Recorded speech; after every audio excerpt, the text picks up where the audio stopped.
ये बहुत ही कमाल का राइड था। ये मेरा सच पास का राइड था जब मैं लद्दाख कर रहा था ना, लास्ट जून में जब कर रहा था उस दौरान का था। बाय द वे अभी मैं किल्लार किश्तवाड़ नहीं, मैं मुक्तिनाथ में अभी कंप्लीट करके आ रहा हूँ। और मुक्तिनाथ ये तो एक्चुअली इजी था, मुक्तिनाथ वाला उससे भी टफ है।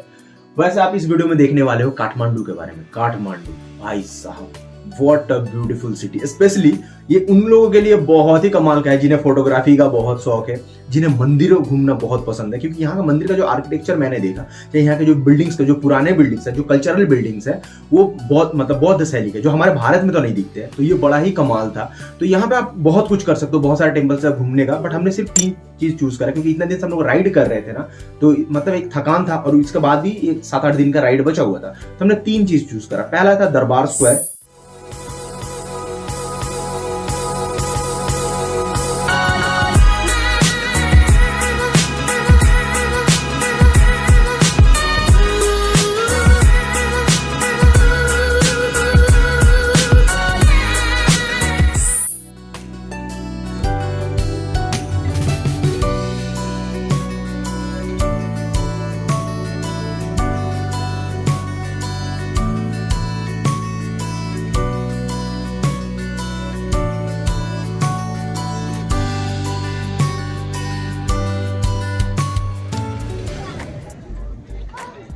कमाल है ये चीज।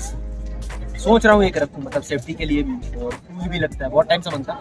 एक कुकरी खरीदी। कुकरी बेसिकली जो गोरखा लोगों का मेन हथियार होता है, और स्पेशली नेपाल का। सोच रहा हूँ आंटी ये कितने का दे रही है? 900। तो ये मतलब 900 का पड़ रहा है, नेपाली 900। ये छोटा वाला था जो था 900 का था, और ये वाला है बड़ा वाला, ये 1500 का। लेट्स एक तो लेना ही है मुझे। तो फाइनली ये वाला मैंने खरीद लिया 1000 रुपये में, और ये हमारे अभय भाई ने। आंटी धन्यवाद आपको ये अच्छा डील देने के लिए। सो अगर कुछ भी अगर यहाँ से लेना हो, आप आ रहे हो ना, तो मेन जब दरबार स्क्वायर का जो एरिया जब एंटर करोगे, तो वहाँ से थोड़ा छोड़ के आंटी आपको यहाँ मिलेंगी, इस हेरिटेज बिल्डिंग के सामने। Okay great. ये सच में बड़ा कमाल का है। और सबसे अच्छा बात है ना कि डील बहुत अच्छा मिल गया। क्योंकि आप एक मतलब दार्जिलिंग में जाके पूछोगे ना, तो वो लोग बताते हैं 2500-2600 रुपए दार्जिलिंग में। और यहाँ पे हमारे वहाँ पे बताया गया 1500 रुपये, 1500 NPR। 1500 NPR मतलब होता है इंडियन करेंसी में लगभग 950 समथिंग रुपीज। तो मैंने लिया इसे 1000 NPR में, मतलब होता है वो इंडियन करेंसी में होता है लगभग 600 रुपये। 600 रुपये बड़ा कमाल का चीज मिला।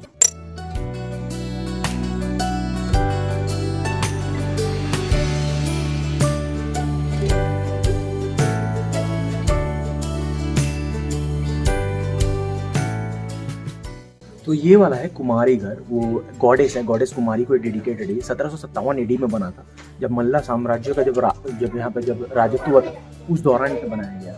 तो ये कह सकते हो कि जो देवी है वो लिविंग गॉडेस कहा जाता है। तो आज भी उनका पूजा होता है, और यहाँ का मान्यता है आज भी उनका मतलब वास है यहाँ पे, वो यहाँ पे रहते हैं। बट एक चीज़ तो कहूँ, मतलब प्री वेडिंग शूट्स के लिए ना ऑसम जगह फोटो खिंचाने के लिए।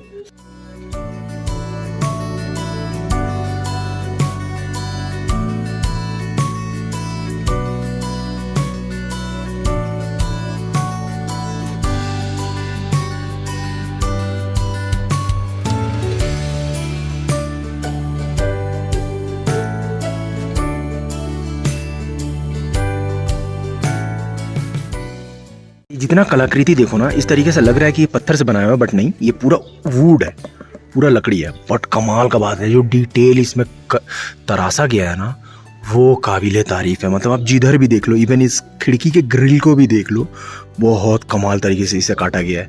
और खास करके इसमें सबसे अच्छा मुझे क्या लग रहा है पता है, ये जो इसके ऊपर एक लैकर टाइप का एक पेटिंग जो आपका कोटिंग जो करा गया है, तो इसके कारण साइन बहुत तगड़ा कर रहा है। और सिर्फ यही नहीं है, यहाँ पे जो बनाया गया है वो, चाहे वो काइंड ऑफ कुछ ड्रैगन टाइप का कुछ है, ये गौतम बुद्धा है, और ये भी बुद्धा के कुछ है। क्योंकि यहाँ पे लिखा हुआ है श्री पंच बुद्ध भगवान, पंच आई थिंक, यस।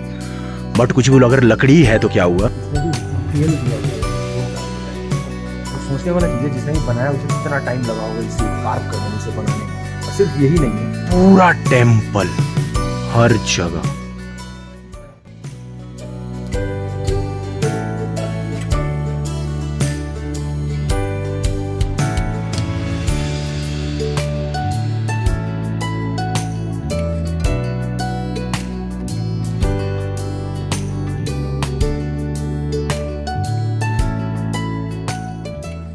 तो ये पीछे वाला टेम्पल है नवदुर्गा का है और महादेव और पार्वती जी का, मतलब माता दुर्गा के जो 9 रूप है उन सब का टेम्पल है। तो अनफॉर्चुनेटली यहाँ पे अंदर का आपको कोई सीन नहीं दिखा सकता क्योंकि यहाँ रिकॉर्डिंग करना अलाउड नहीं। सच बताऊँ आर्किटेक्चर कमाल का है, अंदर का भी मतलब देख के लगता है ना कि आप 2-3 हजार साल पहले आए, इतना खूबसूरत है।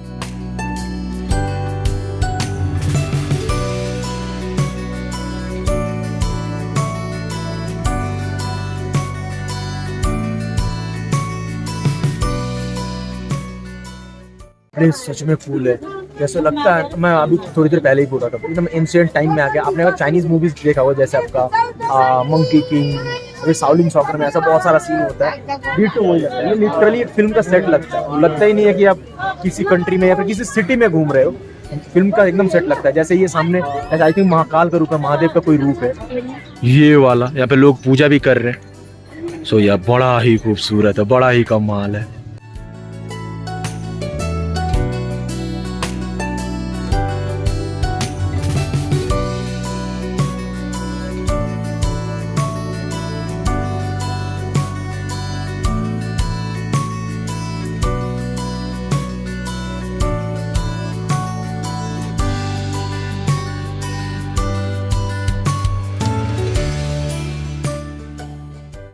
और फिर हमने दूसरा जो चूज करा, जो हमें जाना ही था, वो है पशुपतिनाथ टेम्पल।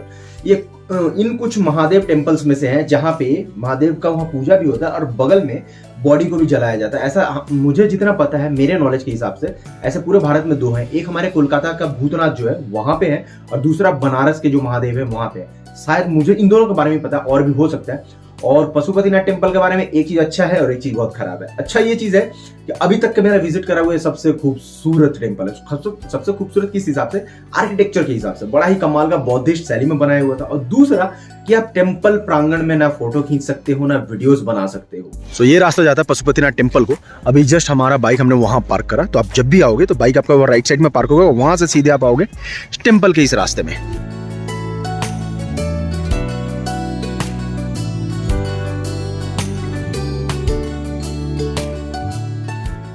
तो ये हम लोगों ने ये 2 लिया पूजा के लिए, एक अभय भाई का और एक मेरा, और ये हमें पड़ा नेपाली करेंसी में 200 का। तो इसमें फूल है, इसमें रुद्राक्ष है।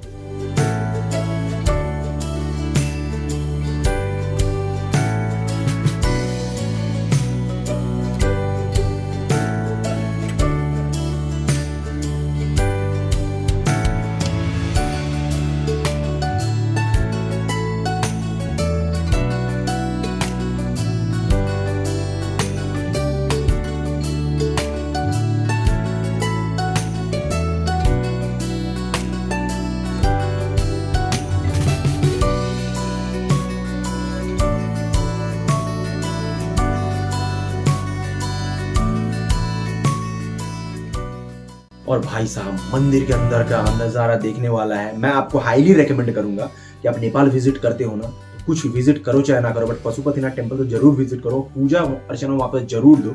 तो हमने अंदर गया, अंदर मेरे साथ एक सबसे बड़ा पंगा क्या हो गया, मैंने अंदर का कुछ शॉट्स मैंने रिकॉर्ड करा था, शॉट्स अच्छे खासे मैंने रिकॉर्ड करे थे, बट पुलिस ने देख लिया और मेरा फोन हाथ से लेके वो सारा मतलब जो फाइल्स था वो उन्होंने डिलीट कर दिया, तो वो नहीं है। बट फिर भी मैंने चोरी छिपे थोड़ा कुछ शॉट्स मैंने रिकॉर्ड कर लिया। अब ये सब बात है ना, ब्लॉगर हूँ मैं, रिकॉर्ड करूंगा, आप लोग देखोगे, आप लोग देखना चाहते हो, इसलिए मैंने चोरी छिपे कुछ कर लिया जहाँ पे बहुत खूबसूरत था। करीबन 400-500 महादेव के शिवलिंग थे, छोटे छोटे बड़े बड़े, तो उसका मैंने रिकॉर्ड बनाया। और अभी जो आपने जो सीन देखा ना, जहाँ पे बहुत सारे जो शिवलिंग थे, तो वहाँ पे जो मेन जो शिवलिंग थे जो महादेव थे, तो वहाँ पे मैं गया और वहाँ पे ये महादेव थे, मतलब एकदम पशुपतिनाथ ऐसे ही हैं। तो मैंने बाबा जी से मांगा और बाबा जी ने मुझे ये दे दिया। तो स्वयं महादेव मेरे पास। भाई साहब अलग लेवल के एम्बियंस है, आपको ये एटलीस्ट एक बार जरूर विजिट करनी चाहिए। मतलब जितने सारे मैंने टेम्पल्स मैंने विजिट करे ना, इसका जो कलाकारी है, इसका जो डिजाइन है, सबसे खूबसूरत है। मैं सही बता रहा हूँ, ये सिनेमैटिक शॉट में ना क्या देखने वाला फोटोग्राफ है, और कोई नहीं एम्बियंस का मजा ले सके।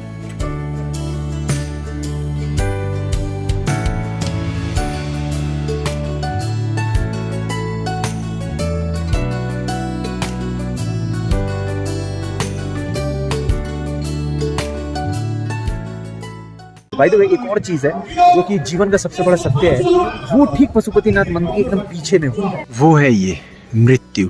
ये अटल है, इसे आप टाल नहीं सकते हो। और ये रहे पशुपतिनाथ टेम्पल, मेन टेम्पल ये है। तो उधर हमें तो कोई कैमरा लेने मतलब अलाउ ही नहीं करा गया, एटलीस्ट फ़ोन तो ले जा पाए थे। सो इसीलिए वहाँ से बहुत ही कमाल का है, जैसे हमारे कोलकाता का भूतनाथ में होता है। भूतनाथ जो टेम्पल है, टेम्पल के बगल में ही आपका शमशान है। तो जो सबसे इंटरेस्टिंग चीज़ वहाँ पे क्या होता है ना, जैसे 2-3 बजे का जब कोई जब मुर्दा जलने आता ही आता है, कोई शव जलने आता है, तो उनका राख से मतलब उस क्या बोलते हैं उससे, शम्स बबूत से, उससे महादेव का श्रृंगार किया जाता है। अब मुझे ये पता नहीं यहाँ पे होता है, क्योंकि यहाँ पे आई डोंट थिंक होता होगा। तो यहाँ पे भी सेम वैसा ही है, पशुपतिनाथ महादेव का टेम्पल और ये शमशान।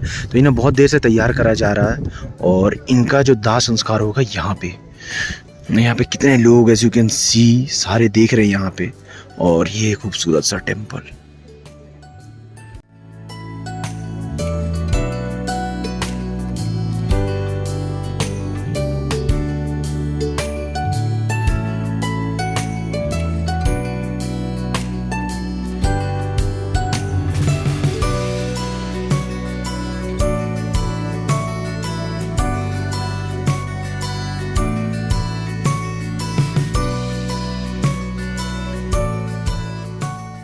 क्या सही पूजा। बाय द वे, अगर आपको भी एक दुकान चाहिए होगी, सब आता ना फूल वूल लोगे, भैया थोड़ा घूमेंगे, आप अपना थोड़ा चेहरा दिखाएंगे।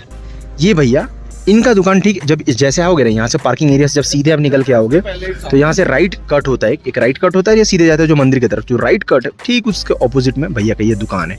और यहाँ पे ये जगह खाली है, थोड़ा सा रास्ते जैसा है, नंदी सेवा स्थल बोल के उसके बगल में, टू चेक इट आउट। इनके पास तो हमें डील अच्छा मिला, सारे नेपाल के लोग ही अच्छे ही होते हैं। अच्छा उसमें होता है, ये भी एक राइड था भाई। और फिर वहां से जब हमारा जब पूजा अर्चना कंप्लीट हो गया तो हम लोग निकले चंद्रगिरी हिल्स के लिए। चंद्रगिरी हिल्स बेसिकली वहां का काठमांडू रीजन का सबसे ऊंचा हिस्सा है और वहां पे आई थिंक पूरे नेपाल का सबसे ऊंचा केबल कार है और अभी तक का मेरा चढ़ा हुआ सबसे ऊंचा केबल कार है, जो कि मतलब आपका जो नॉर्मल जो प्लेन्स एरिया है ना वहां से 1-1.5 किलोमीटर ऊपर लेके जाता है, जो कि बड़ा ही खूबसूरत था। तो हम लोग बाइक से निकले, बाइक से जाने के लिए, क्योंकि जो प्रॉपर जो काठमांडू सिटी है वहां से लगभग 13 या 14 किलोमीटर पड़ता है चंद्रगिरी हिल्स। आप जब पशुपतिनाथ से निकल के आओगे ना तो आपको एकदम थोड़ा आगे आते हैं, आपको दिख जाएगा बौद्धनाथ टेम्पल। तो एकदम सड़क के किनारे ही है, खूबसूरत सा एक शांति स्तूपा। तो हम लोग रुकने वाले नहीं है, क्योंकि फिर इधर से हम लोग निकल जाएंगे चंद्रगिरी हिल्स, क्योंकि ये छोटा सा ही हिस्सा है, उस पर देखने वाला उसमें कुछ है नहीं। तो अभी सीधा निकल जाएंगे चंद्रगिरी हिल्स।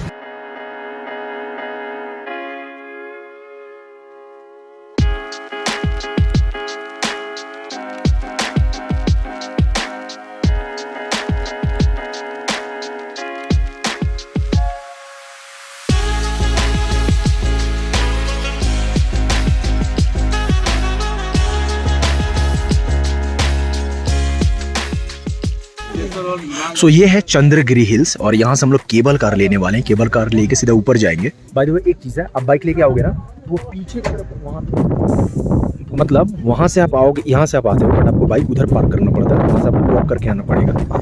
ये रहा टिकट काउंटर और यहाँ से आपको केबल कार मिलता है। तो आप चाहो तो पीछे में देख रहा हूँ, आप कुछ फोटोज भी क्लिक करा सकते हो। मैंने एक्चुअली इंस्टा स्टोरी के लिए करा है, तो आप इंस्टाग्राम में चेक कर सकते हो। चले सरकार आ जाओ।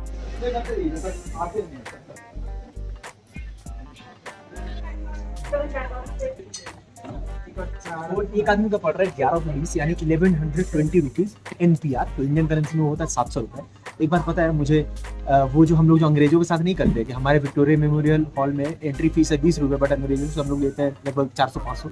यहाँ भी सेम वैसा ही है, नेपाली लोगों के लिए 700 और हमारे इंडियंस लोगों के लिए है 1120 रुपये। अब समझ में आया कर्मों का फल। सो हम लोग इसमें शायद जाने वाले। और एक जो कार है ना, एक कार में सिर्फ 4 ही लोग होंगे। सो ये एक भाई साहब हैं और वो 2 होंगे और एक मैं, 4 आदमी एक में जाने वाले। नज़ारा बहुत तगड़ा होने वाला है इसका।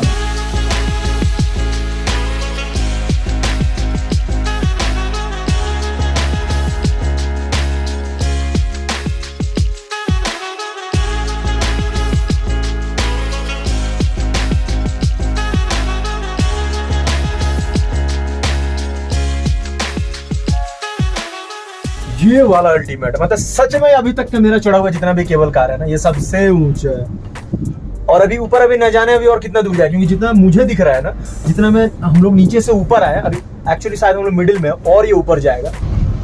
There you can see हम लोग और वहां पे एग्जैक्ट जाने वाले हैं। ओह भाई साहब ये सही अल्टीमेट वाला फन है। वहाँ से निकल के आने के बाद ना एक चीज़ है कि मौसम अभी क्लियर नहीं है। हमें दिख सकता था ये जो अन्नपूर्णा हिमाल रेंज है, गणेश हिमाल रेंज है, लांगतांग हिमाल रेंज है, एकदम इसके सामने, मतलब ये माउंटेन रेंज के एकदम पीछे। जब धूप उस पर पड़ता है ना भाई साहब अल्टीमेट दिखता है। बट अनफॉर्चुनेटली मौसम क्लियर नहीं है, बोले कुछ हम लोग देख नहीं सकते, बट ऐसे ही है बड़ा खूबसूरत। तो ये केबल कार स्टेशन से आप यहाँ से थोड़ा सा वॉक करके जाओगे, ऊपर में मंदिर है और ऊपर में कैफेटेरिया भी है, तो वहाँ पर कुछ खा भी सकते हो।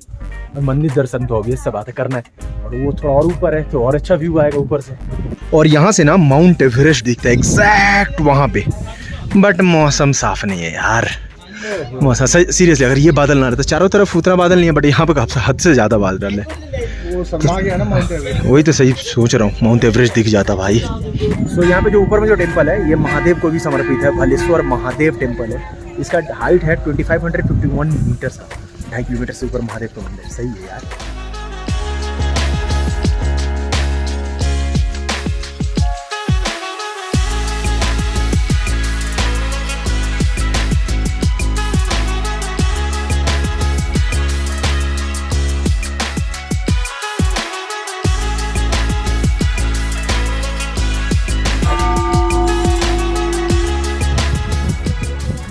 यहाँ के मंदिरों का एक सबसे बेस्ट बात पता है क्या, एक बुद्धिस्ट शैली में बनाया गया है। और इसके ऊपर जो वुड के जो लकड़ी के जो कार्विंग्स करे हैं ना, वो भैया आउट ऑफ द वर्ल्ड है। मतलब जिन्होंने भी बनाया होगा ना, सीरियसली बहुत टाइम लिया होगा उसको बनाने के लिए।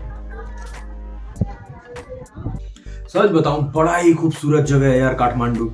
और आप काठमांडू में होना तो ये एक्टिविटी तो आपको जरूर करना चाहिए। जो भलेश्वर महादेव का जो टेम्पल है चंद्रगिरी हिल्स पे, ये आपको देखना चाहिए। ऐसा है हजारों ऑप्शन, बट क्योंकि हम लोग राइड कर रहे थे, उसके बाद में 8-10 दिन का और राइड बचा हुआ था, तो हर एक चीज एक्सप्लोर करना पॉसिबल नहीं होता है। बहुत लंबा ट्रिप खींच जाएगा, प्लस बॉडी पे एक टाइटनेस होता है। तो जितना इंपॉर्टेंट था जो हमारे लिए, जो हमें लगा, तो हमने 3-4 चीज हमने देखा। उसके बाद हमें पैकिंग भी करना था, तो उसके बाद हम लोग वहां से सीधा चंद्रगिरी हिल से निकले। जो कि ठंड बहुत बढ़ गया, तो उसके बाद सीधे आ गए थे हम लोग घर इन द सेंस के होटल में हम लोग आ गए थे। और जिस होटल में हम लोग ठहरे थे, आप नेक्स्ट वाला ब्लॉग देखना, उस होटल का पूरा डिटेल आपको नेक्स्ट वाले ब्लॉग में मिल जाएगा। ब्लॉग्स इतने लेट इसलिए आ रहे हैं क्योंकि मेरे साथ एक बहुत बड़ा वाला पंगा हो गया था। मैंने अपना मेमोरी कार्ड जो है वो घुमा दिया था, जिसमें ये व्लॉग पूरा शूट करा हुआ था।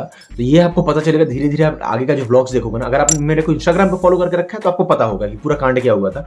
बट अगर नहीं फॉलो कर रहे हो तो आप व्लॉग का वेट करो, और मैं तो कहूँगा इंस्टाग्राम पे फॉलो कर लो, ताकि ऐसे जो भी अगर कुछ भी पंगे होते हैं, जो भी डिटेल्स है, और हर चीज़ तो यूट्यूब पे नहीं डाल सकता ना, तो वो इंस्टाग्राम पे आपको मिल जाएगा। सो भैया, आई होप आपको आज का ये वीडियो अच्छा लगा है। अगर लगा है तो पता है ना क्या करना, लाइक कर देना। और अगर तो आप इस चैनल पर नए हो और अभी तक इस ब्लॉग को देख रहे हो, दैट मींस आपको कुछ ना कुछ अच्छा लगे मेरे बारे में, सो वेट मत करो यार, सब्सक्राइब करो। सो इस नोट पे मैं आपसे मिलता हूँ नेक्स्ट वीडियो में। Till then, ride safe, use helmet and respect your parents, respect your country. जय, बाय बाय। ओके, पर नहीं की पहिला चिट्ठी सादर कर दिया कबूतर बहुत बढ़िया था ये। हाँ जी। दूसरा गम रम पम पम। बहुत बढ़िया, बहुत बढ़िया। Okay okay.